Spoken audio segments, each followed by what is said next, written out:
Prepare to experience the strongest radio allowable by law. Secrets will be revealed. Myths dispelled. From the studio gym where excuses never apply, it's Superhuman Radio with your host, Carl Lenore.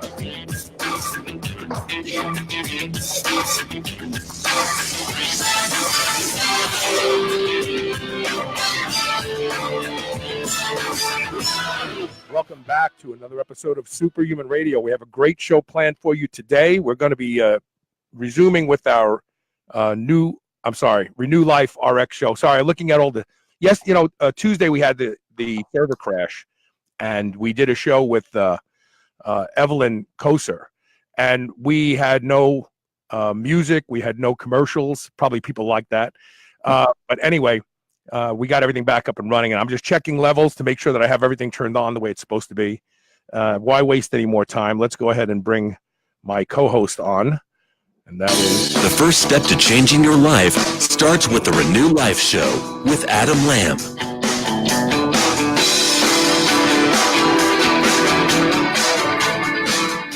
How you doing, Adam? I'm doing great. How are you, Carl? I'm doing good. Everything's working. I'm looking at levels. Everything looks like it's working perfectly. This is wonderful. Sounds technology. Good. You look good. Thank you. I've actually had a technology bump for the past 3 weeks. First, my laptop went out, the touchpad mouse. Then I shattered my iPhone and hadn't synced it in like forever.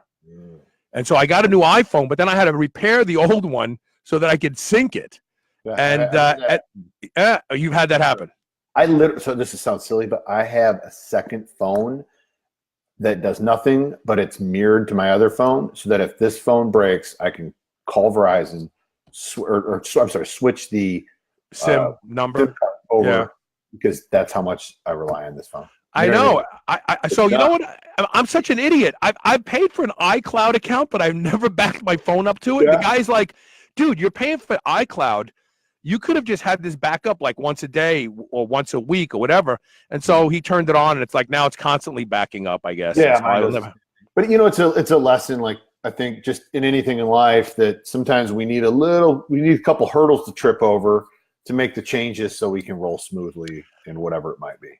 I've also been told by people who watch the Facebook Live shows that I should look at the camera when I'm talking, but I'm looking at the monitor so I can look at you while you're talking. So I'm always looking to you while you're talking.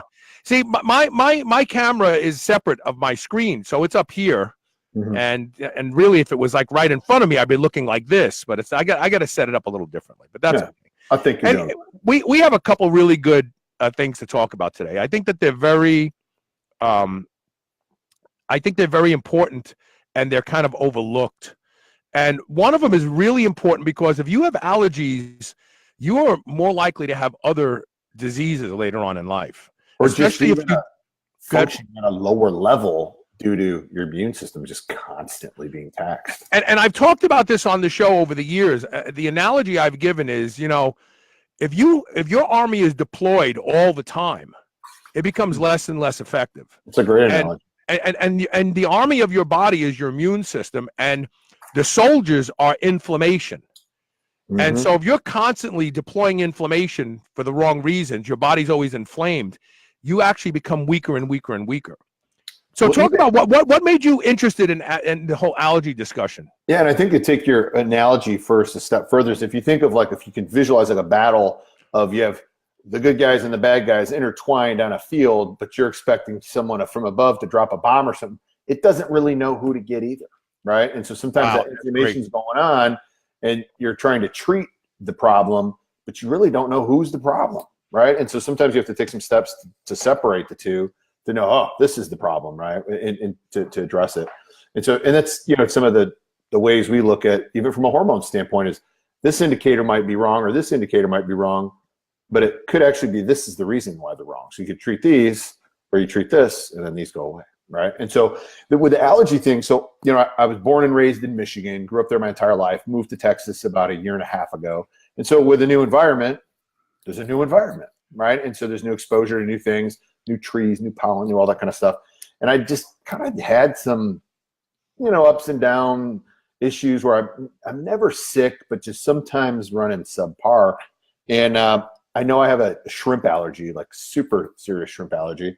But I was also curious. I'm scared to eat other things, like down here where I'm at, in the Houston area. It's big to do crawfish boils. They do like huge parties, dump them all over the table. But I'm always scared to partake, because the last thing I want to do is end up in the hospital or hit myself with an EpiPen. And so I decided to go in and just get full updated allergy testing done. I did the skin testing yesterday. I did the blood work a couple of weeks ago, which all the results still aren't back, which is unbelievable. But we did some extensive stuff. And so that's why I wanted to look into it and see, like, where am I at? Is there something that could be affecting, maybe I'm operating on a scale of 1 to 10. Maybe I'm operating at a 7, and I could be at a 9 because my soldiers, like you said, are always deployed. Right. And so we wanted to go through that process and see. And there's crazy thing, and I think this would surprise a lot of people, is there's stuff, just to share off the top, that, I have a gluten allergy, which I had a pretty good idea to. I'm at 12.5. So over 2 is high, and I'm at 12.5, but I eat gluten. You know what I mean? Here's a crazy one, is cashews. I scored 6.5, which is high. 2, anything over 2 is high. I eat cashews almost every day. So do I. I put them in my oatmeal. I put them in my oatmeal in the morning. Yeah. I love it. I don't eat peanuts, but I eat cashews. And then tomatoes. I eat salsa, tomatoes. I'm at 14. So you're like Tom Brady. Tom Brady was diagnosed with issues related to. I feel like Tom Brady. Yeah, no, he was diagnosed with issues related to nightshade. So you really can't eat tomatoes, peppers, or eggplant. Right. And so that's what, in the rest of those things like that you listed are not all in yet.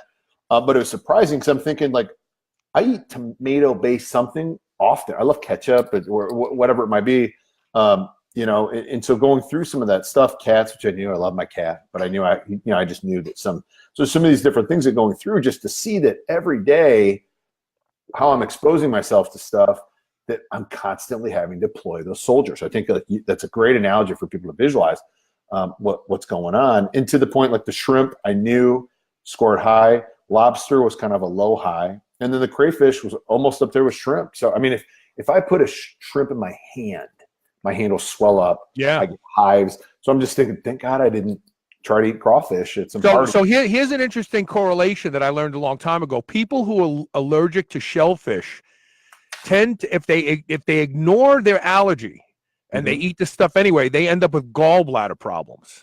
That's interesting, but it's like later on in life. And that's why I said before, if you have immune issues and you go, I can live with the whatever for a little while because I love eating that stuff, you will end up developing diseases later on in life related to the immune system overreacting and actually destroying tissue in different organ systems.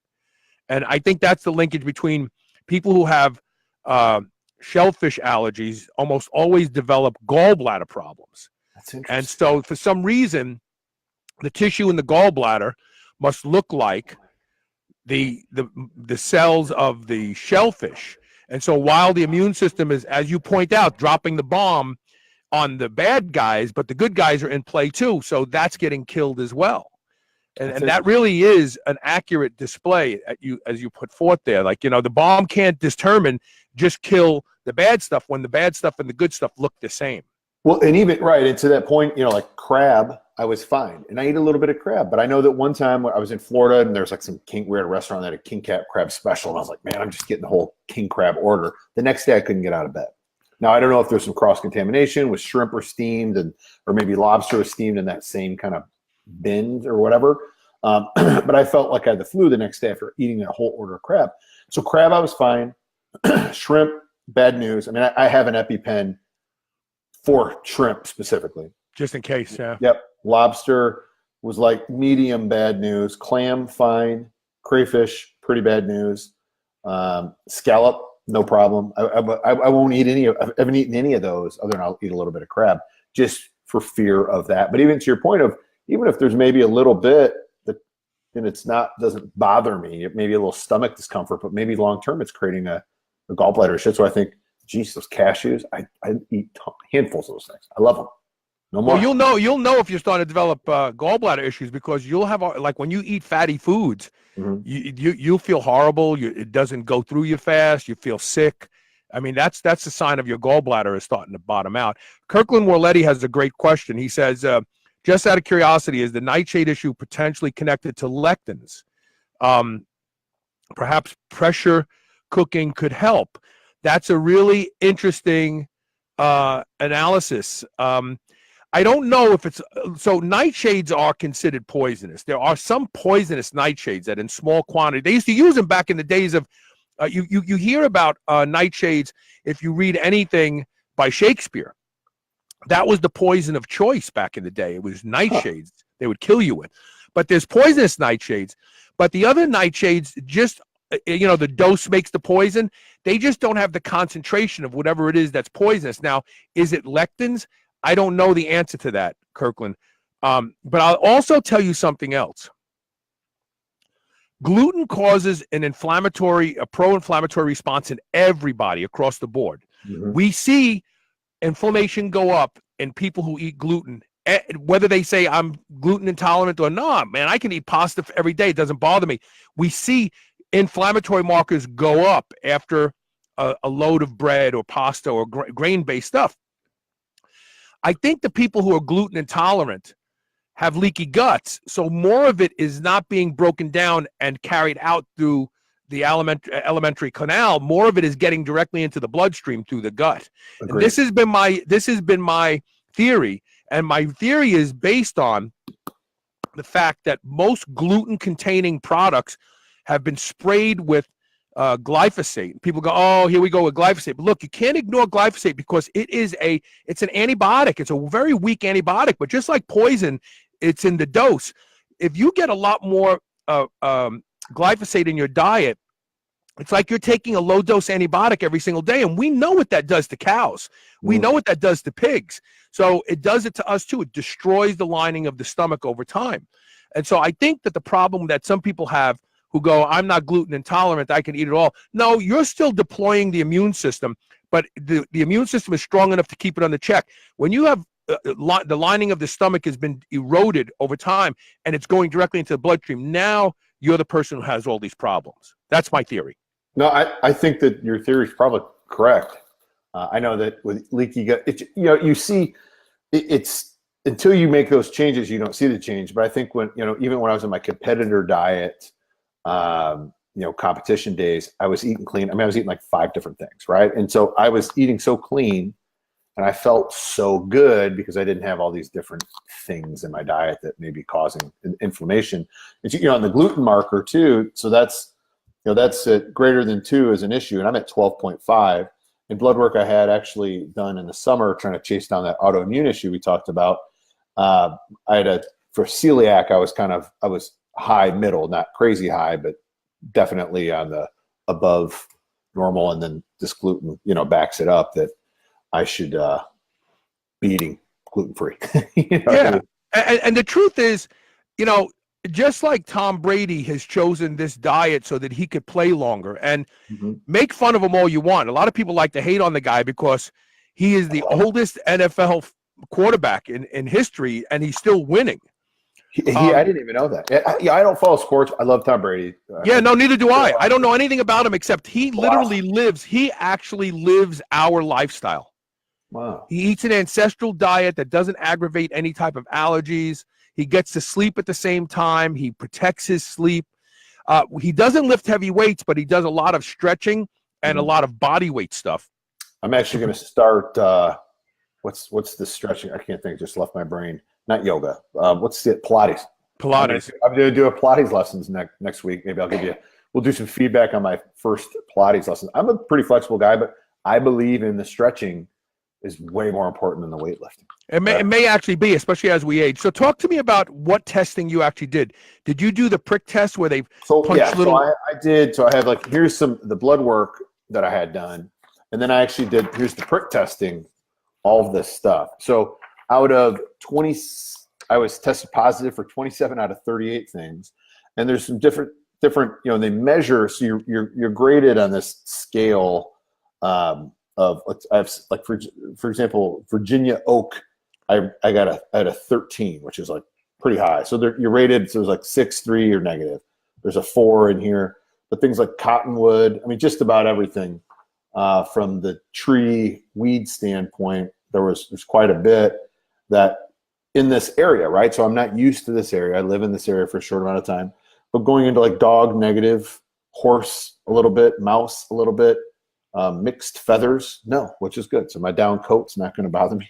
Right, and your or down comforter or pillow that you sleep in for 8 hours. You know? Yeah, can you imagine that, right? If you had an allergy to that, and that's your environment, right? And so and you and I talk a lot about how environmental things can affect endocrine issues because, that's kind of in the wheelhouse of what we treat, but also just overall immune system, right? Like so for me, I've been kind of hell-bent on flipping over every stone health-wise just to find out, because at the end of the day, as on air or off air, like my passion is to help people everywhere I can. Right.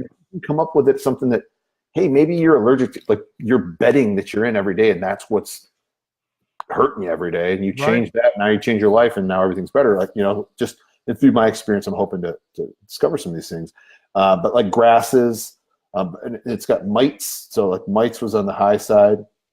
Cockroaches, which I knew, I tested when I was younger. Oh, damn. That means that when they come up with that new cockroach protein, you can't eat it. Right. What's so funny is my father-in-law, he has like these rubber cockroaches, and when we go visit him in Florida, every time he'll like put one like underneath my plate or like in a sandwich. Like he just thinks it's the funniest thing in the world because he thought I was full of crap when I said that I was allergic to cockroaches. He was like, well, no one eats cockroaches. But you don't realize that, the dust breaks down, especially like cities, dude, if you eat at restaurants, you may have eaten a cockroach or two in your life. Let's be honest. For sure. Unfortunately, it happens.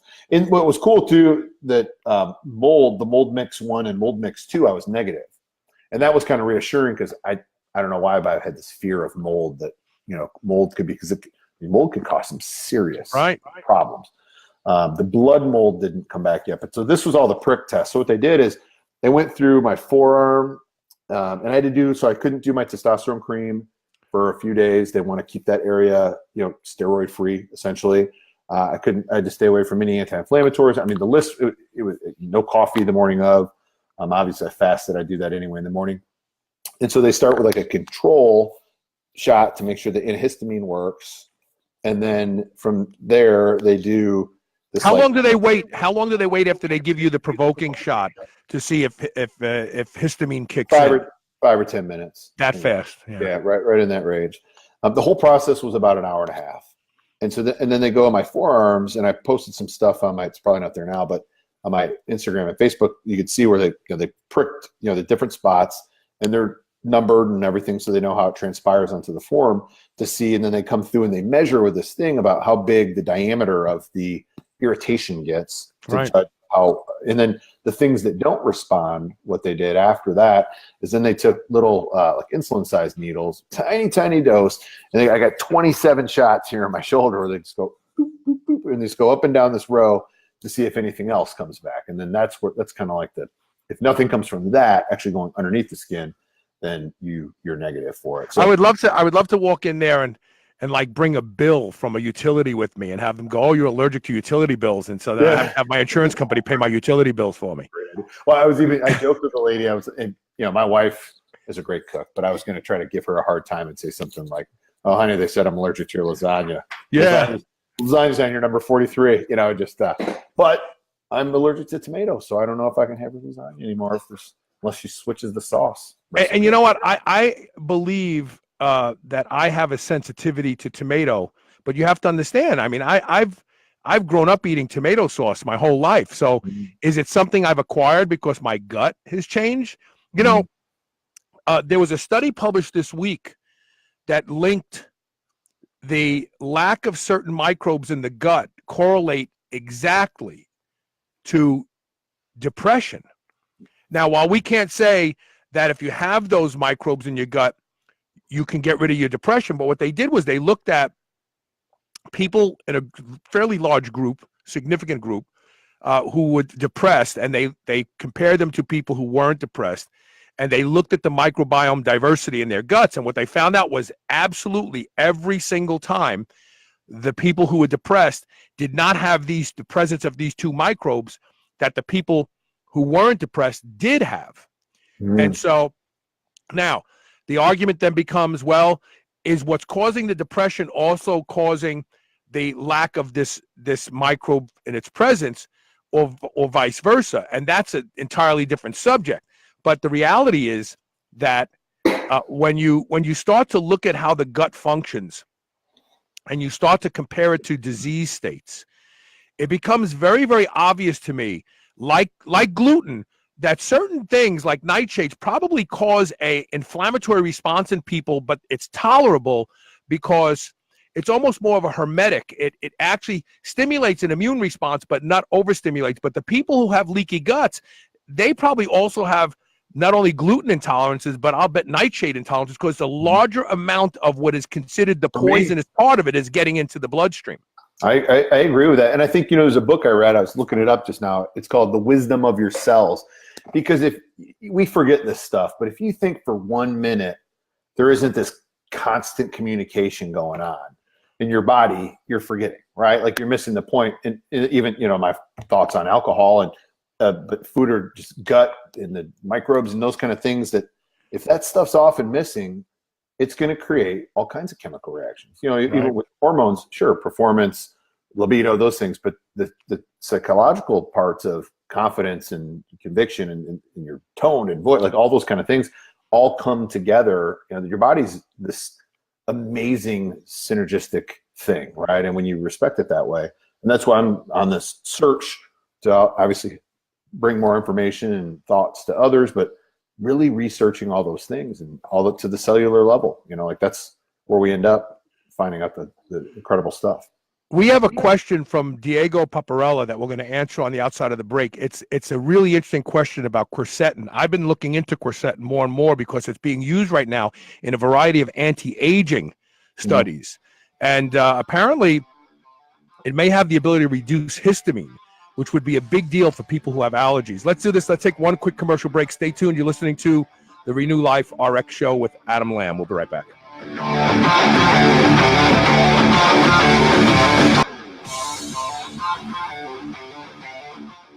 Welcome back to the Renew Life RX show with Adam Lamb and myself, Carl Lenore. So Diego Paparella asks an interesting question, and the reason I find it interesting is that we're seeing more and more information about quercetin, or quercetin, however you want to pronounce it, in anti-aging research. A show that we did recently about dasatinib, which is a chemo drug, and quercetin being given 1 day a week at a fairly low dose for the dasatinib and a high dose for quercetin actually rid the body of senescent cells. And we now know that senescent cells are the reason we develop the hallmarks of aging. We slow down, our brains stop functioning properly, all this sort. But it's basically metabolic waste is what they are. They don't die and get carried off. They become zombie cells, and they spit out horrible stuff that poisons the cells around them. Inflammation, right? Creates inflammation. No, it's not inflammation. It's different. It's producing toxic chemicals that actually poison the other cells around it and make them act like senescent cells too. It's kind of like that old, if you have a bad apple in a bundle of apples, that starts to make the other apples close to it go bad. It gives off gases and stuff like that. In this case, the cells are giving off chemicals. But so Diego says, has anyone looked into high doses of quercetin for reducing histamine reactions to all allergens? So I have been experimenting with quercetin, but not in high doses. What's a high dose? I don't know anything about. I actually Googled it. I think a gram and a half is considered dangerous. Some websites say that too much is no good for the kidneys. You find quercetin in green apple skins, and I think that's where they get the stuff I'm buying from bulksupplements.com, because it actually tastes to me buttery like apples. Oh, wow. But there are other things out there, MSM, things that have a sulfur base, glutathione, GSH, glutathione sulfur hydroxide, I think it stands for. But it has things that have a sulfur base seem to also aid in an immune response, and thus ridding you the reaction to certain allergens. Have you heard anything about anything else out there? Me? Yeah. No, yeah. I mean, this is, I'm like actually super intrigued. My brain's shifted to right. This part of, no, I don't, like I'm a guy who's, I've discounted this allergy stuff to the point of like, yeah, I feel a little, maybe I'll take a Zyrtec, right? And this is why, we'll talk about this today, is because it's a topic where, and just like Diego brings up, is there may be some relief out there through some supplements that we're not thinking about, or, generally speaking. Like, this is super interesting. See, he says another one that has helped me reduce histamine is L-theanine, which you can find L-theanine in chocolate and certain teas. I get a stuffy nose before going to bed, and when I do L-theanine, my nose clears up within an hour. Dude, I get a stuffy nose when going to bed too, and I'm going to tell you where it's from. When you look at some of the research, I have it's also what's that? I've had a stuffy nose like recently, and that's partially led to this allergy stuff. Let me tell you where that comes from. Okay, so cortisol is the natural hydrocortisone of the body. Your body produces cortisol to reduce inflammatory response, but most of us use some sort of stimulant, coffee in the morning and so on.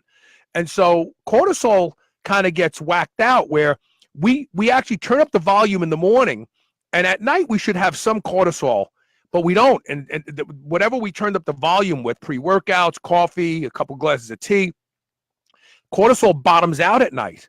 And so you see, cortisol keeps allergic responses at bay. And I really have a strong belief about people who have allergies may need to also stop using anything that stimulates cortisol production during the day, so that diurnal pulse of cortisol can normalize, because you shouldn't get your nose all stuffed up at night. You should have enough cortisol in circulation that would suppress that type of allergic reaction. So cortisol is a very, very interesting player in the allergy discussion, because an EpiPen is epinephrine, right? Mm-hmm.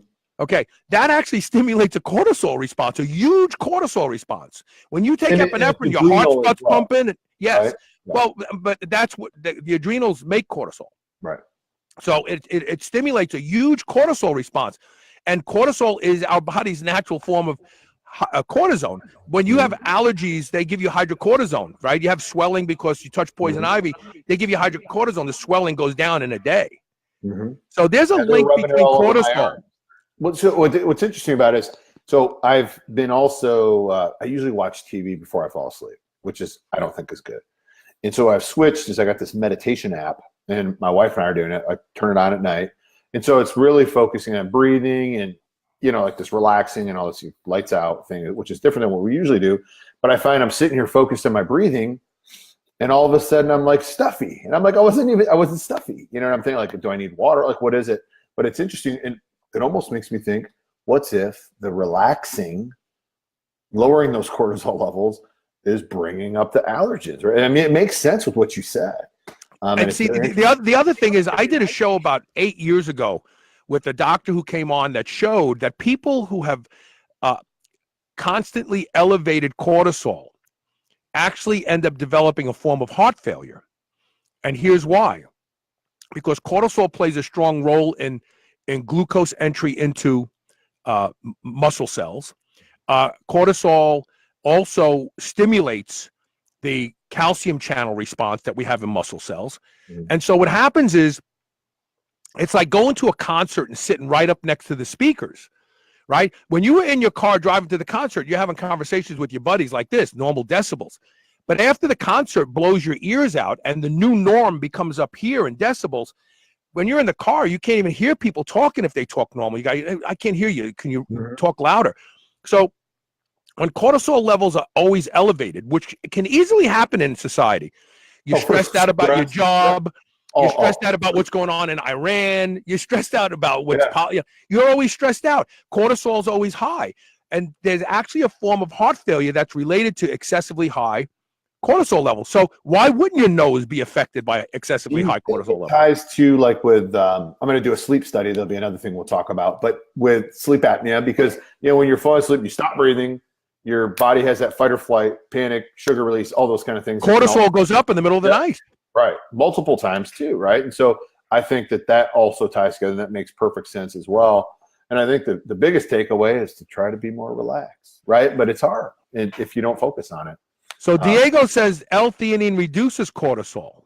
Well, maybe it helps to normalize the cortisol sensitivity. There may be another aspect to it. So, but definitely there is a cortisol correlation in allergic responses. There's no doubt in my mind. I find that people who are chronically stressed, who consume lots of coffee to get through the day, they tend to complain about allergies more. And that's because that whole cortisol inflammatory response is just overdriven constantly for them. I know that I've cut my caffeine back considerably. I still do 2 cups of coffee, and it's like motor oil black in the morning.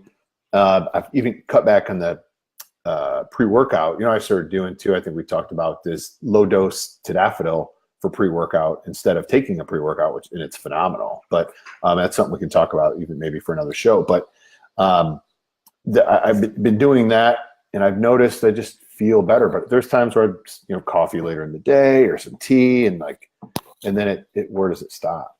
And I've gone to just drinking chai tea. I have a cup of chai tea in the morning now, which probably is 18 to 50 milligrams of caffeine as compared to what I used. I mean, everybody who's listened to the show for a number of years knows that I was doing 1,000 milligrams a day of caffeine anhydrous most days in pill form and drinking coffee. All right. My allergies have gotten dramatically better since I got off the coffee. I take that back. And the caffeine, the excessive caffeine, dramatically better. But I just had another thought, Diego, and I know he's responding, and I really appreciate his interaction here. Mm-hmm. When I'm stressed out, I get much more allergic responses. I just had a thought. So along with the diurnal production of cortisol, there is usually an adjustment of sensitivity. We know this in insulin. We know that insulin sensitivity changes at night than in the daytime because it's preparing. So it's very possible that when we drop cortisol late in the evening, the sensitivity adjusts to the level. And that's why your nose, so I got a funny feeling about this. I know that I wrote an article for Bodybuilding Magazine 13 years ago. Is Thomas Edison stealing your gains? And I showed that if you stay up late at night, androgen receptors are less sensitive the next day. So it's not just the pure levels of these hormones in the bloodstream. It's also the affinity and sensitivity of the receptor that they interact with that is also adjusted, not just the levels, but the sensitivity. And so it could be that L-theanine is reducing not only cortisol, but improving the receptor sensitivity to cortisol at the same time. Yeah, I think that makes a lot of sense. Could be. Yeah. So let's talk more about the allergy. So have you adjusted your diet so far from your allergy reports? I haven't. I have been just even recently since the autoimmune, I've cut the gluten out, and I've noticed a difference. How long has it been since you've cut it out? I'm not consistent, and I need to. I'm pretty bad about that in the sense of sometimes I do good and I go back, but I know that if like the other night, my wife made a great dinner, and she made lasagna, and she also made an apple pie. We had actually her boss was over for dinner with the family, and we ate that. But I noticed after I had that lasagna and apple pie, I felt like crap. Yeah. And I'm thinking tomato, gluten, like it was just. Oh, dude, you name it. That was like the atomic bomb of immune system. Because usually, my favorite thing to eat is steak or sushi, and if I stick to steak or sushi, I feel really good. And when I eat sashimi, I could eat 2 pounds of salmon. I don't even feel it in my gut. I don't feel it. I actually have like better energy. It's great. There's a place by me. It's a pretty nice place. They have all you can eat sushi, and it's not like you picture. It's a nice place. Right. It's like $30, but and all these bodybuilder guys are always in there eating loads of sashimi. Yeah, I'd be in there too. They'd have to chase me out. Yeah, they have like a list of rules. It's super funny. But yeah, when I try to eat, like for lunch later, I'm going to go and eat sashimi, right? And I'll just I like a little spicy ponzu sauce, which actually isn't a tomato base, which keeps me out of that tomato allergy, and it makes sense, right? It all makes sense. Have you ever had hamachi kama? You know what that is? No. Order it today when you go. Hamachi kama? It's not on the menu. Just trust me. Yeah, hamachi kama. Okay. It's the I guess for lack of better terms, it's the clavicle of the salmon. Is hamachi salmon? No, hamachi's tuna. Yeah, Tuna. yellowtail. It's the clavicle of the tuna, and they cook it. Yeah, hamachi's my favorite. That's Okay. usually what I- Ask for hamachi. Now it's hot. It's served hot. Okay. They usually sprinkle some sesame seeds on it, and it comes with a like a hoisin type dipping sauce. You could use that or not. Yeah. It is like the filet mignon of tuna. You'll never go to sushi bar again. And so I was in Los Angeles in the mid '80s, and I went to a place called Tommy Tang's, which was like where all the movie stars went for sushi.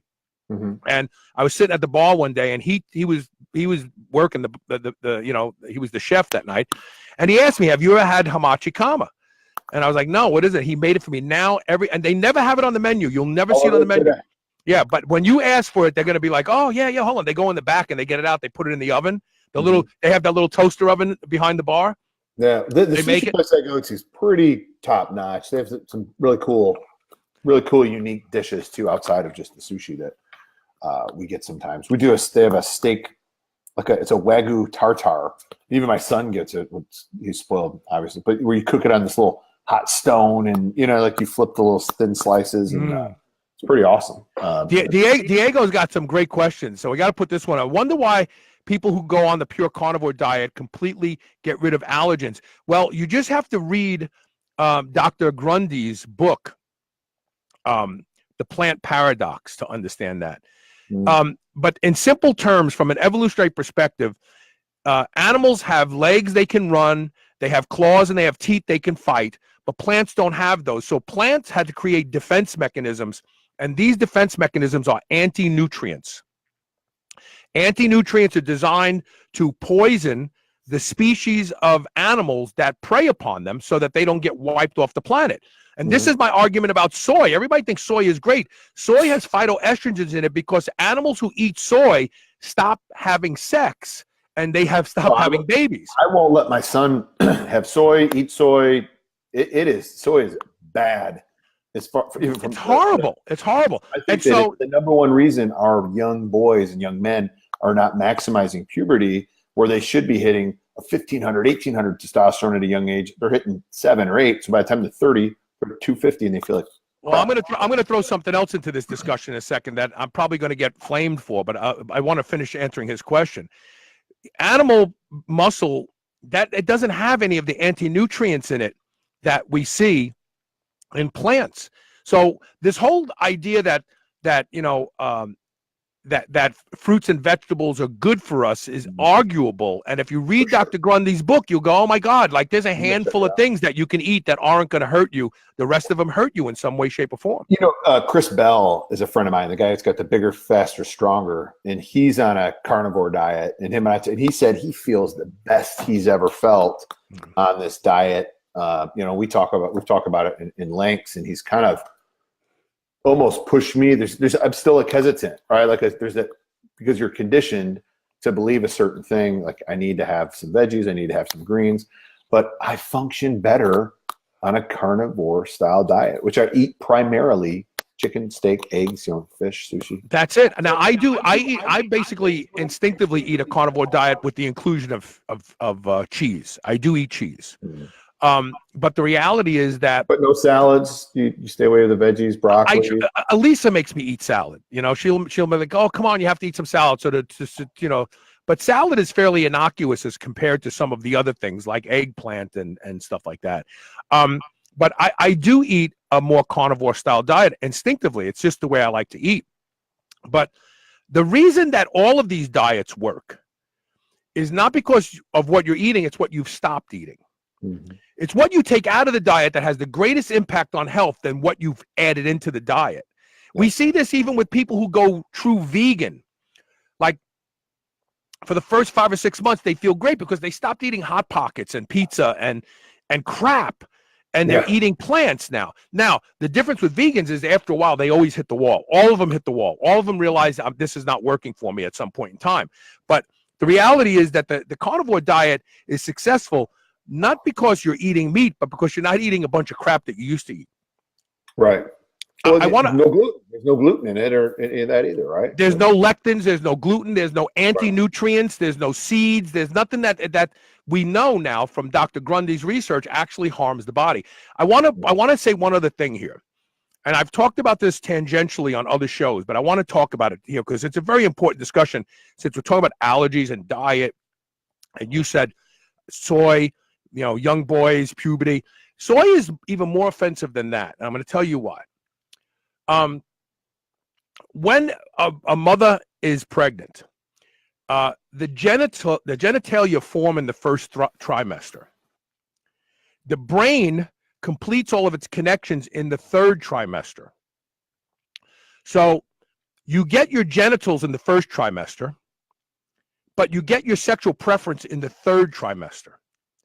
Now imagine a woman who goes on a diet during pregnancy. And in the beginning, she's pumping out a lot of DHT or a synthetic activator of the androgen receptor, and we have male genitalia. But then halfway through, her friend says, oh, these soy smoothies are amazing. Or she's getting heavily sprayed chemical crops that she's eating that now has estrogenic compounds in it during the third trimester. So what is happening is you have a baby with a penis and testicles, but a sexual preference designed to desire men. And through higher amounts of things that convert to estrogen. Yes. And this is not crazy Carl talking. There's actually 3 Scandinavian, I think they're from Sweden, scientists that about 8 years ago stopped, but they actually did this successfully with rats. They created rats with penises that preferred other male rats.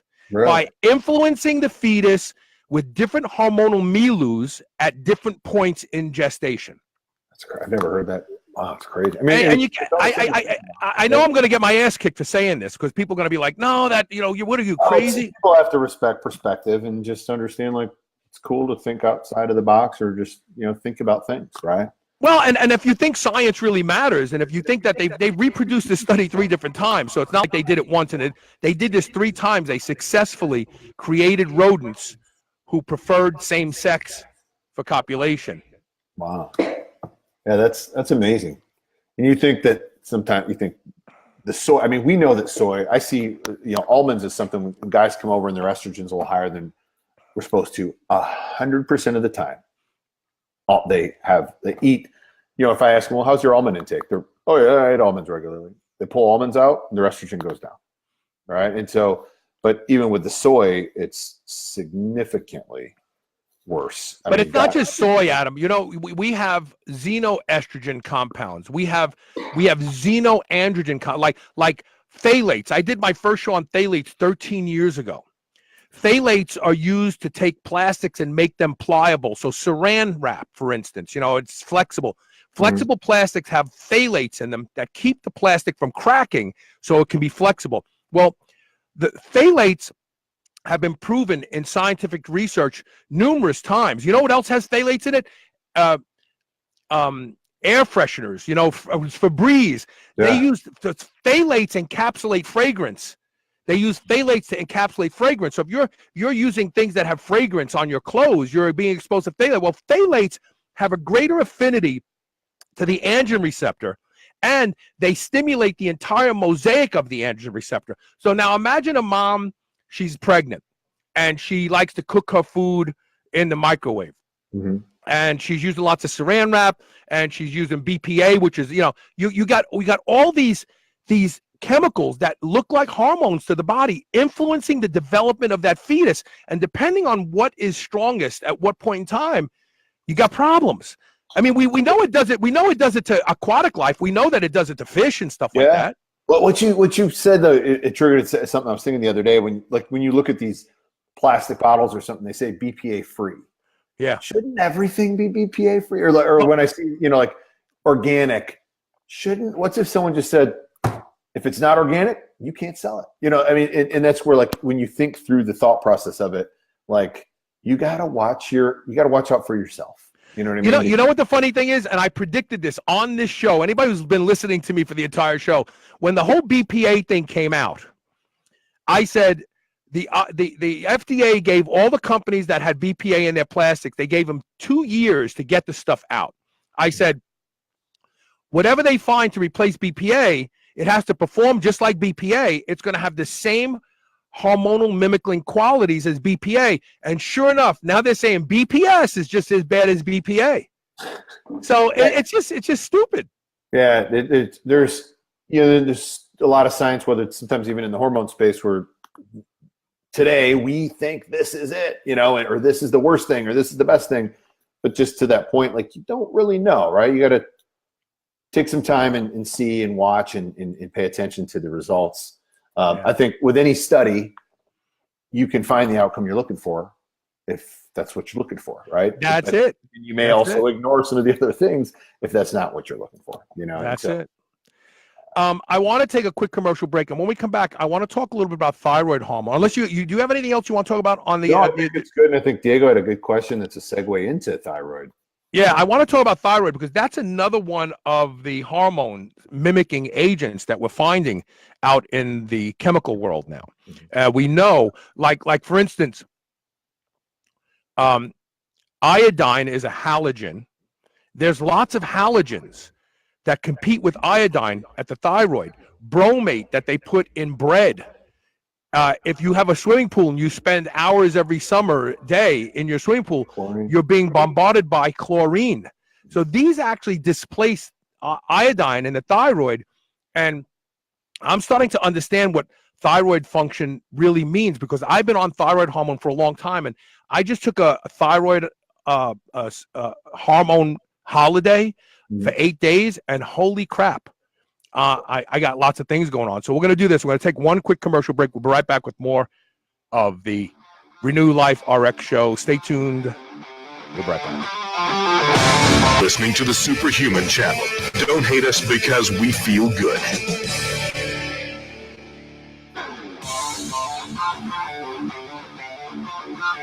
Welcome back.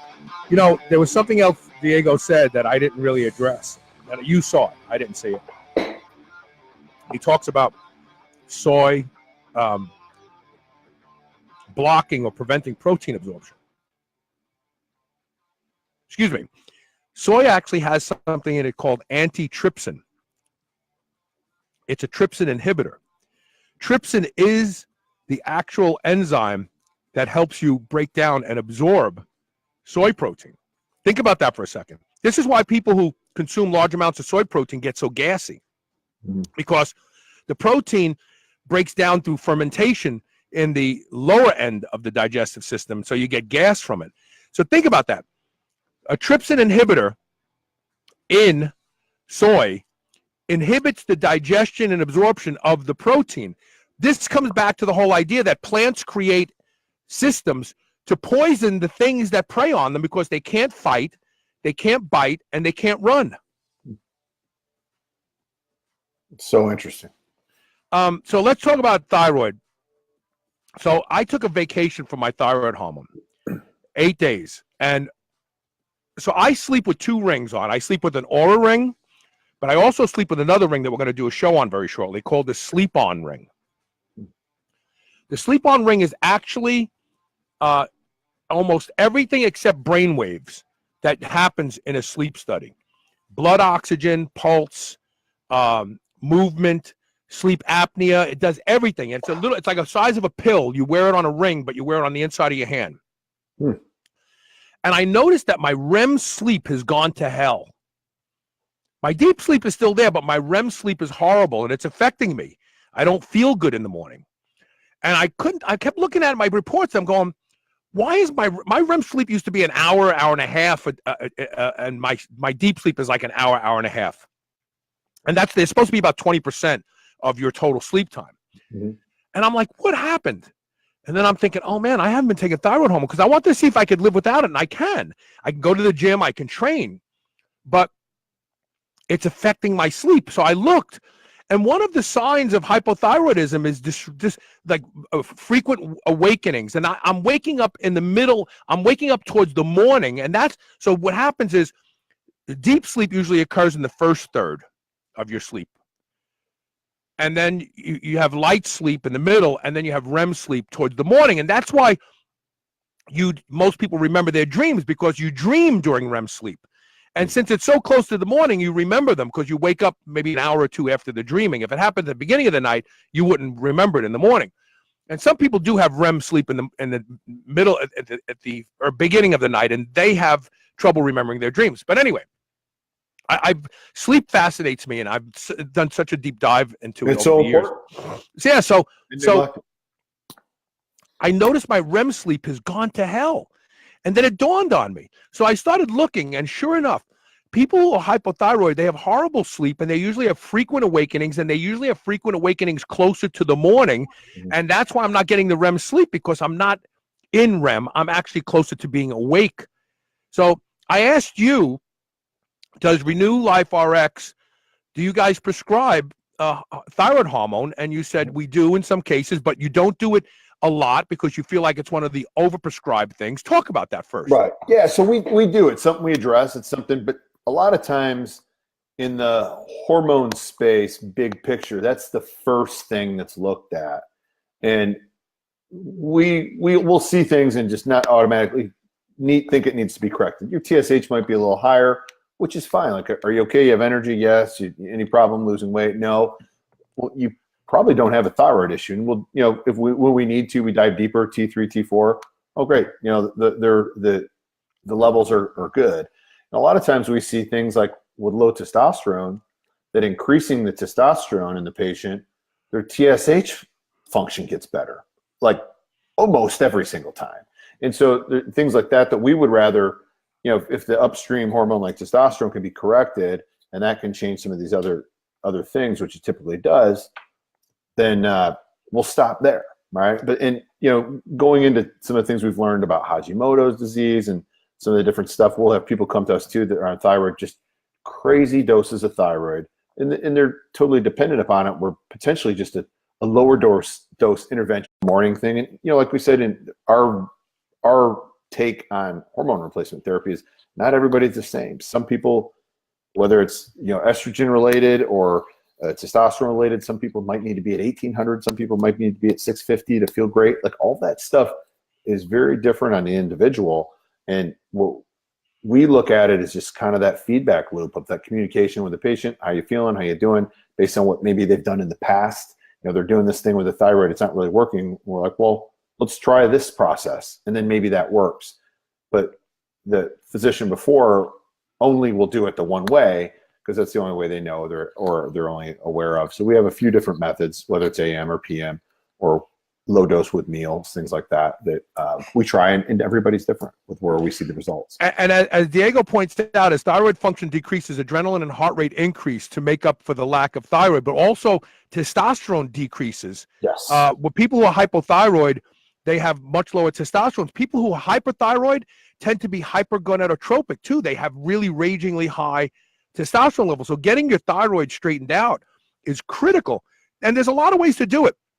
I'm assuming that you guys prescribe Armor Thyroid or Nature Thyroid, or different versions of it. And and thyroid in general right now, from an availability standpoint, there's a nationwide shortage of thyroid chemical period coming into this country, regardless of pharmacy or where we're at, especially on the compounded stuff, which is where we. But yeah, Armor Thyroid, Nature Thyroid.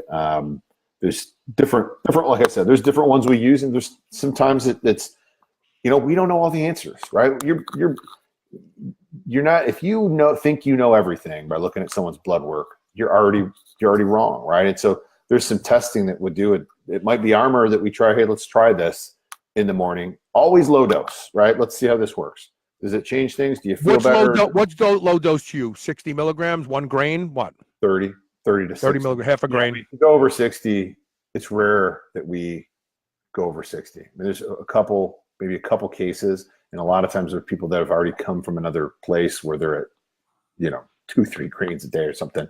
And we believe that it's just too risky, right? Like, there's some things, if you have Hashimoto's or things like that, there's a study that we looked into where what people with Hashimoto's disease, it's called LDN, low dose naltrexone. Naltrexone, yeah. They're using low dose naltrexone for everything nowadays. All kinds of, yeah. For autoimmune, because naltrexone is the is the duct tape of medicine today. Yeah. You know how people use duct tape for, fix this with it, fix that with it, put my boat back together with duct tape. Well, naltrexone is like used for everything.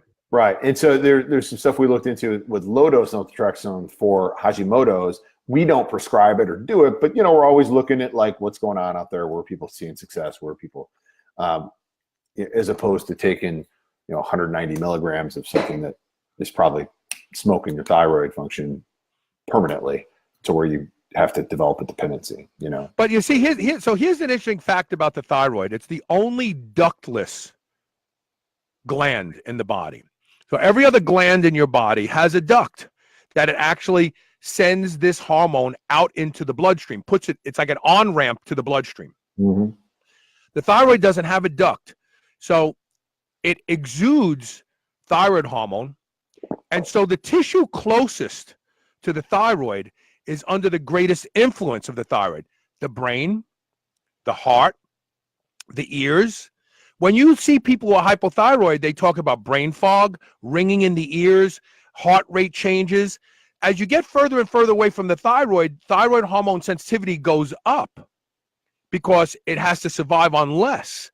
Mm. And so there's now some evidence that some neuropathies may actually be linked to hypothyroidism. So the thyroid is a very interesting gland, but there's lots of ways to address it. Now, obviously, frank supplementation of hormone is one way, but HCG mimics thyroid stimulating hormone, TSH. When you are on HCG for your testosterone replacement, mm-hmm. one of the benefits is it helps support a healthy functioning thyroid while your body is producing less TSH. And there is a link to TSH and aging better, not thyroid hormone, mm-hmm. TSH. People don't realize this, but thyroid stimulating hormone in and of itself actually has an effect on metabolism and organ systems.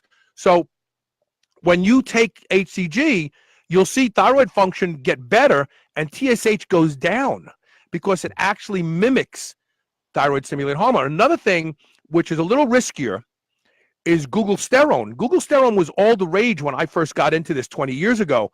It comes from the Google tree. It's called Google lipid or glucosterone, and it actually looks like thyroid stimulating hormone. But the problem with it is, in my humble opinion, is it has been shown to be cytotoxic, which means toxic in a petri dish to cells. And so there are some people out there who say it's not good to take. But I've actually made myself hyperthyroid taking raw glucosterone that was just standardized for like 3% Google lipids. And it's very powerful, very, very powerful stuff. In fact, a lot of these new thyroid supplements you see hitting the market right now, if you look, they all have glucosterone in them, all of them. I've seen a couple good ones out there, even, just through clients that, they're taking an over-the-counter thyroid, then, we see their blood work. Just like there's people we see that they got a growth hormone, you know what I mean, and their IGF-1 levels say different. But same thing with the TS. We've seen some over-the-counter stuff that works really well. What's the long-term part of it? I don't know, but I've seen some stuff that a lot of the certain supplement that's out there that a client that we work with, every single person that's come over that's taking that, their thyroid, their TSH is like perfect. It's very interesting. So that will come full circle to what we started the show about, right? We talked about cortisol and allergies and stress, and Diego should be our co-host next week too. We'll just get him a mic and get him set up. He says stress increases reverse T3, and what reverse T3 is an inactive form of T3 that has a high affinity to the thyroid hormone receptor and blocks T3 from getting in. So you can have really high levels of T3 and T4, but still present the symptoms of being hypothyroid if your T3 is high. And he's showing that it actually elevates in the case of stress. I'm reading the rest of it. He says never gets better.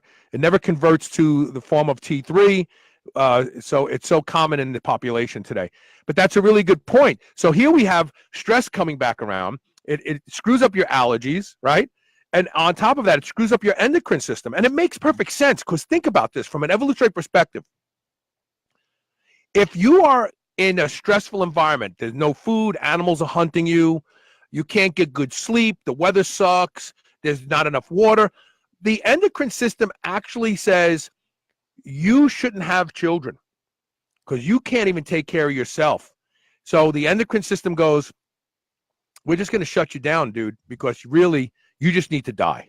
You need to become saber-toothed tiger food and die, because you can't survive on your own. You know, this is really what selection pressure is about. We don't like to talk about this today because we want to help everybody. And, you know, I mean, back in the day, I would have been eaten because I'm nearsighted. I wouldn't be able to see very far away. I'm food back in the day. Yeah. So, but I mean, it's true. When you are under constant chronic stress, whether it's manufactured or legitimate, your entire endocrine system goes haywire. And it's like a symphony. Once the tubas start playing too loud, well, the piccolo wants to play louder and the piano wants to play louder. And all of a sudden doesn't sound like music anymore. Just sounds like noise. Mm-hmm. I think that, no, you're right. And that's where, you know, our philosophy in hormone replacement therapy is less is more, right? Let's see what works, as opposed to going, oh, we can load you up on this and this and this and this. Then you don't know what's working or what's causing the problem, right? But beside that, and I think as a society, we kind of do that, like throw the sink at you and hope that's what the issue is, with a lot of the medical prescribing today. One last thing I want to close on, and that is I get a lot of messages from people saying that they were patients of Dr. John Chrysler, who has passed away now. We actually did. The show I did about Chrysler got the most visits to the website of any show I've done in the past 6 months. Wow. There's a lot of people love Dr. Chrysler. Yeah, really I've spoke to many of his previous clients who have come over, and that's what I want to say. I want to say great things to say about him too, which is awesome. And you think of like a legacy or some shoes to fill to help, you know, those people that potentially come over. So far, so good. But it sounds like a really great man. And that's what I wanted to get out there. So people have said to me that they've gotten emails identifying a new clinic that is handling Dr. Chrysler's patients. And that's great if that's where you want to go. But if you think to yourself, you know, I didn't choose that clinic, I'm being sent to that clinic, there are other options. And one of them is the renewliferx.com. You can go and get started, communicate with Adam. They actually have physicians all over the United States that you work with, so you don't have to travel. And then they do telemedicine once they have you set up.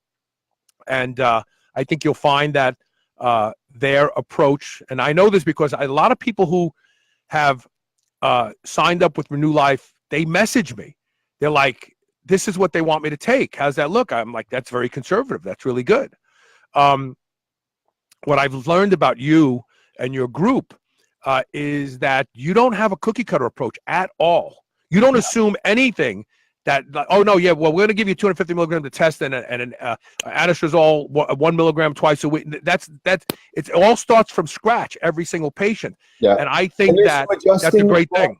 Along the line, right? We're not we'll never say, hey, we know it all. We know what we're doing, because everybody's body's different, right? Everybody's path, everybody's story, everybody's environment, lifestyle. So there's things that, you know, in the follow-up labs, we may see like, oh, hey, this is something we need to correct this and this, you know, because our goal is to always find the solution, not just run you through the door, right? Like, I had to take my son to emergency last night because his neck was at an issue. But I thought of this, the whole their mindset was, how fast can they get someone in and out, in and out? Thankfully, he's good. But in our process is I don't care how long it takes. You know what I mean? How long the call has to be, how often we have to talk, how much tweaking, how often you got to get blood work, whatever it takes to get you to that place of like, finally, right? And rarely are we the first place people start. We're like the fourth or fifth. So there's sometimes some undoing we have to do, or at least we know where to start based on where they came from. And so thank you for mentioning that on there. Yeah, we'd like to work with anybody, especially listeners and people that come through this channel. we've worked with a lot, and we've done a lot of good, I think, for. Even to the point that there's a guy who said he's been trying to, I think it came through you, I don't remember, I think I shared it with you, but he was trying to get pregnant, and his wife for 4 years had no luck. 2 months into working with us, which was not part of our plan or program, him and his wife were pregnant. So I thought that pretty, just cool stuff, right? And sometimes it just has to do with listening to the person and trying to align yourself with their goals, not just the blood work that you think that's how everybody should be or where everybody should be. So and there's a different mindset in a clinic that does everybody the same. You have to fit them. mm-hmm. And RenewLifeRx.com, they fit you. Right. Like they look at, so, you know, there's a lot of businesses out there that they do business this way because they have success with the largest share of the population, but the people on the periphery here and the people on the periphery here, they don't have good experiences, but the companies don't go, what can we do to increase their quality of experience? They go, they're not for us. Let them go away. Right. And we have a process that we follow so that we can be flexible for everybody. If your process is too wide open, you're going to try to solve the problem one way. But if your process is one way, your opportunity to solve it, it can be very versatile because you have a specific checks and balances, so to speak, or a specific, you know, a foundation to go from to with the data. And that's what we've always done. There you go.